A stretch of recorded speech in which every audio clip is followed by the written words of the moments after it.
Before I dive into what happened, let me share a bit about my living situation. I live with my parents, my sister, and a housemaid in a comfortable home that has served us well for years. My room is downstairs, separate from the main family areas, offering a bit of privacy. I've always felt safe in my room, especially because I have a habit of locking the door and leaving the key in the lock from the inside. This simple act gives me a sense of security, knowing that no one can enter without my permission. I never take the key out, mainly because I don't have a spare, so I can't lock the door from the outside even if I wanted to. A few days ago, I was lounging in the upstairs living room when the maid approached me. She seemed a bit puzzled and asked if she could clean my room. I nodded, but then she mentioned something odd. She had tried to open the door but found it locked. That was strange since I hadn't locked it myself. I chuckled and told her to try again, thinking she must have made a mistake. But she was adamant. She said it felt like the door was locked and she had pushed hard, but it wouldn't budge. This made her nervous, especially since my sister and I were both upstairs, clearly not in the room. Curiosity got the better of me, so I went downstairs to check. To my surprise, the door opened effortlessly. There was no resistance, no sign of it being stuck or locked. I tested it a few times, opening and closing it from different angles, but everything seemed normal.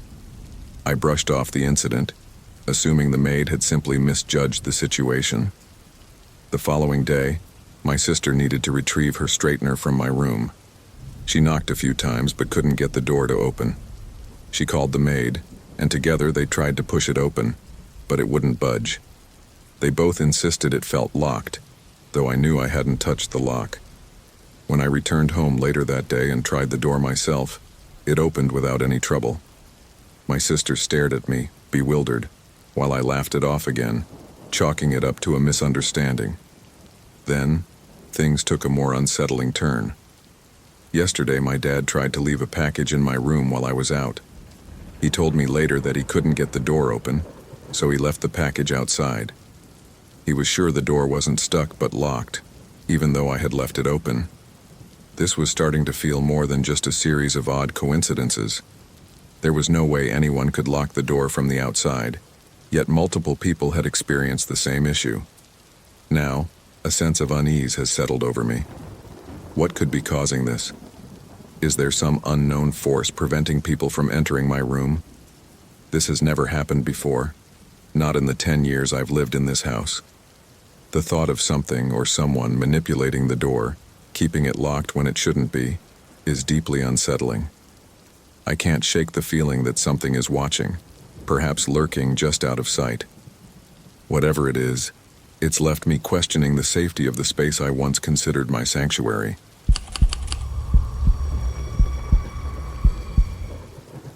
In 2018, 3 of my friends and I, all in our early 20s, decided to spend a week in Bali. We were excited for the adventure, eager to experience the beauty and culture of Indonesia. It wasn't an expensive trip. Bali is known for being a budget-friendly destination, so we thought, why not?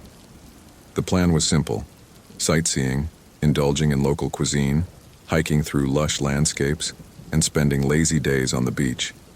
Everything you'd expect from a dream vacation. The trip started out wonderfully. The food was incredible, rich, flavorful dishes that we couldn't get enough of. Every meal was an adventure, trying new spices and delicacies. The scenery was breathtaking, from the emerald rice terraces to the crystal clear waters. We visited ancient temples, hiked through dense jungles, and even tried surfing. The locals were friendly, though a bit persistent when it came to selling their goods. It was part of the charm, and we took it in stride. We stayed at a very cheap Airbnb, a small but cozy place nestled in a quiet area.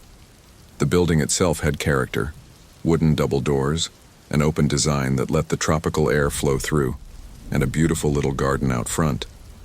However, the lock on the door was a bit concerning.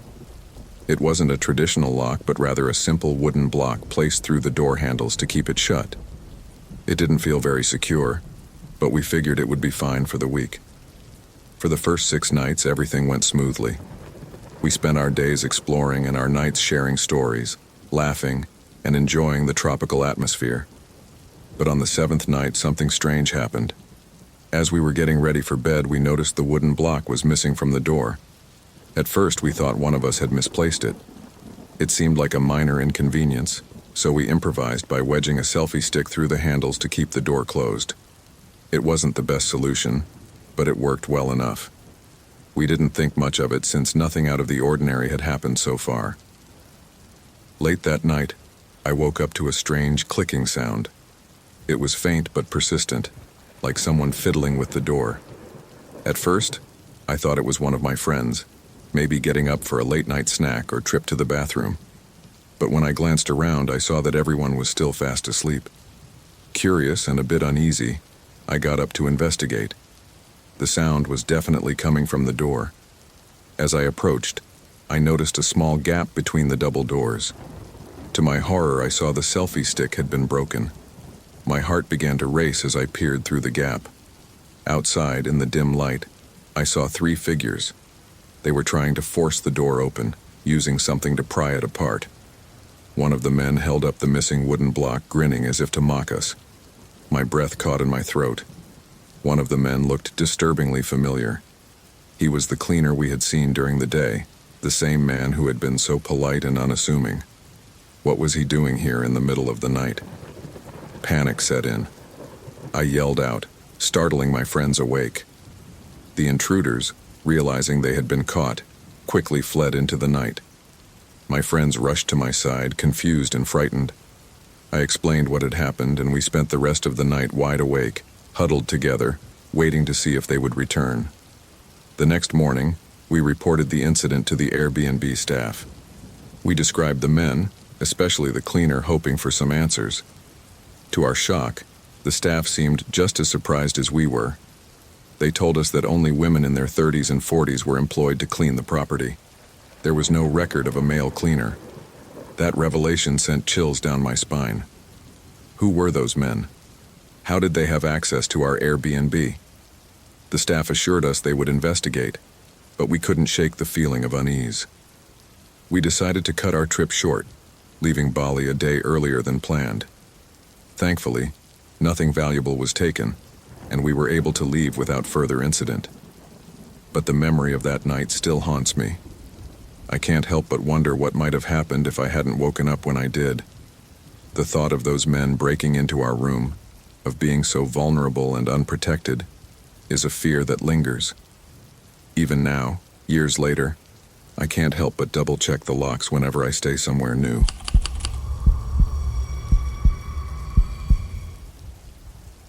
On June 26th, my boyfriend, his best friend, his girlfriend, and I decided to head up to Big Bear for a short getaway. We were all excited, eager for a few days of relaxation in the cool mountain air. The plan was simple: enjoy the peace and quiet, maybe do some hiking and just unwind. The cabin we rented was quaint but eerily isolated, tucked away in the middle of nowhere, surrounded by dense woods. It seemed like the perfect escape, until night fell. The first evening was uneventful. We settled in, cooked dinner, and played some board games. But as night descended, the atmosphere changed. The sounds of the forest, rustling leaves, distant animal calls, became more pronounced. We could hear what sounded like bears or foxes moving through the underbrush, but it wasn't until midnight that things took a darker turn. My boyfriend and I had just gotten into bed when we heard frantic banging on the door. It was our friend who had been sleeping downstairs. He looked pale, shaken, as he told us about hearing footsteps outside. At first we thought he might be imagining things, but he insisted he had seen a large man trying to open the front door. My boyfriend, usually calm and composed, took this seriously.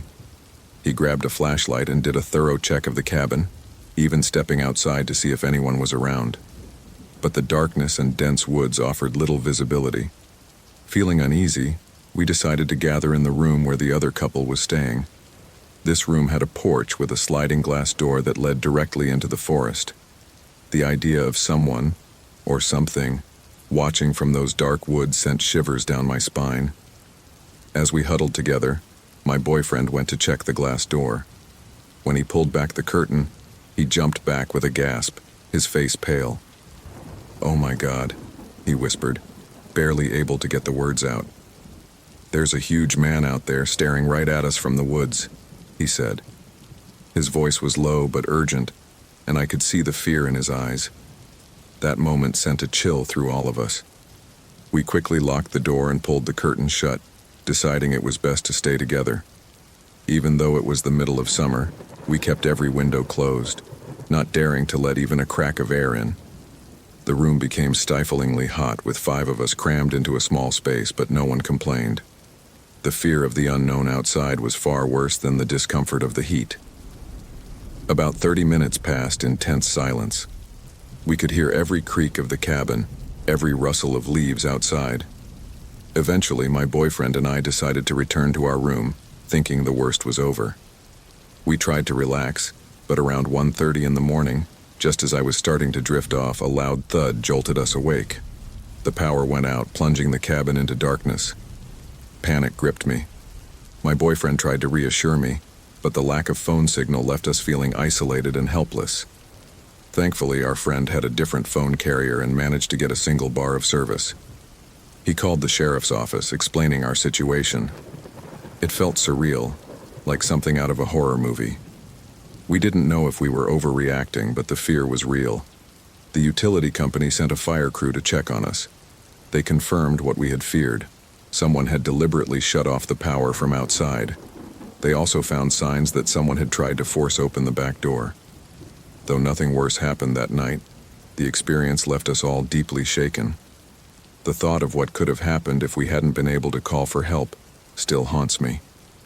That night at Big Bear is a memory that continues to send chills down my spine, a reminder of how vulnerable we are in the face of the unknown.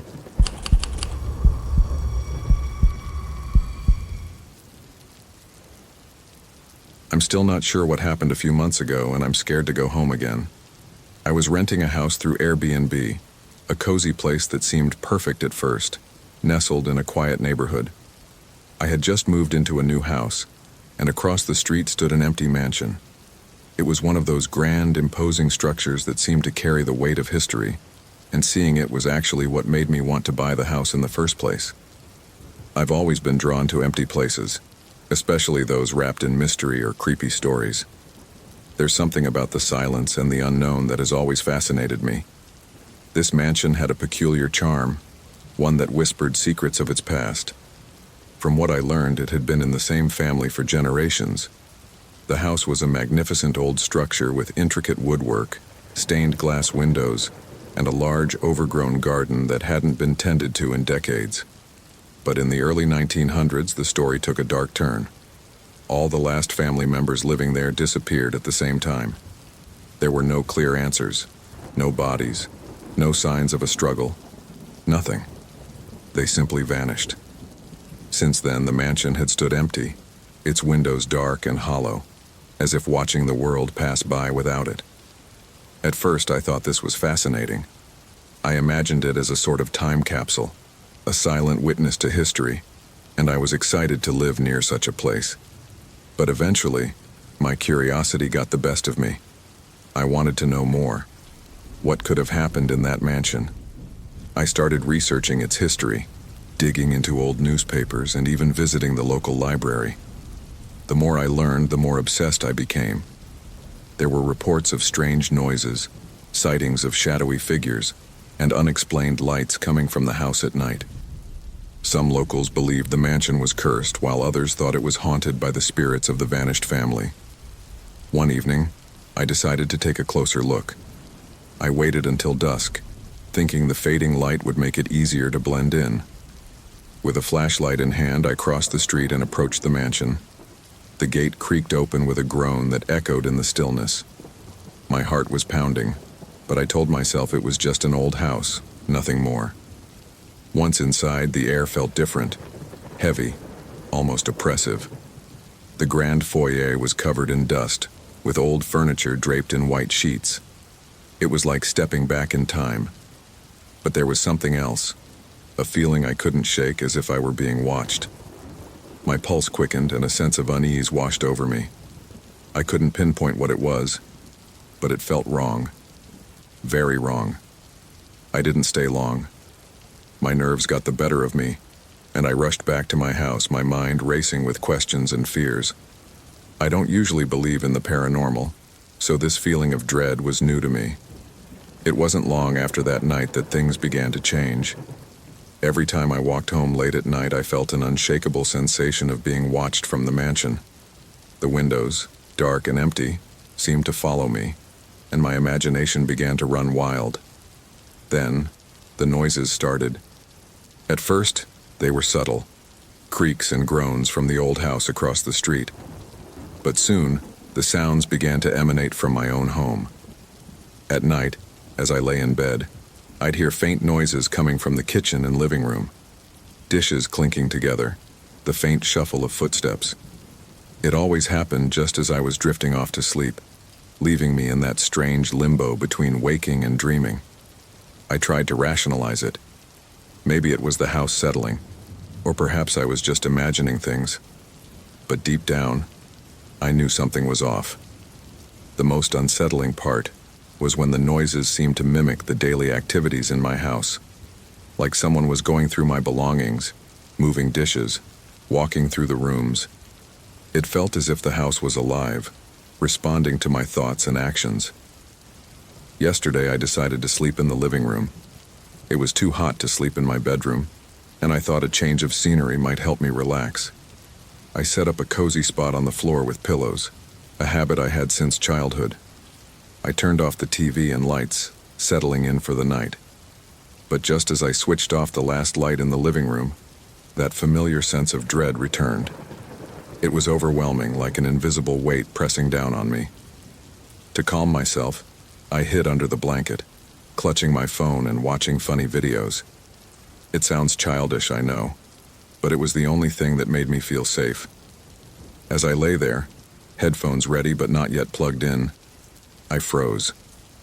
A voice, low and indistinct, echoed from the living room. My blood ran cold. I was too terrified to move or even breathe.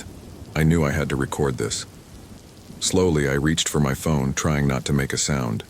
But in my panic, I forgot that my phone automatically played videos after recording. The moment the video started playing out loud, the voices stopped abruptly. It was as if whatever was in the room had noticed. My heart nearly stopped. I quickly plugged in my headphones, praying the noise wouldn't attract more attention. The rest of the night was a blur of fear and sweat. I didn't dare move or make a sound. When morning finally came, I was still wide awake, my body aching from the tension. I shared my experience with a few friends, but no one believed me. They dismissed it as a vivid nightmare or an overactive imagination. But I know what I heard, and I have the recording to prove it. Now I'm terrified to go back. I feel trapped, knowing that whatever it is, it's still there, watching, waiting. I'm seriously considering moving out, but the thought of leaving everything behind fills me with dread. I don't know what to do. All I know is that I can't go on like this.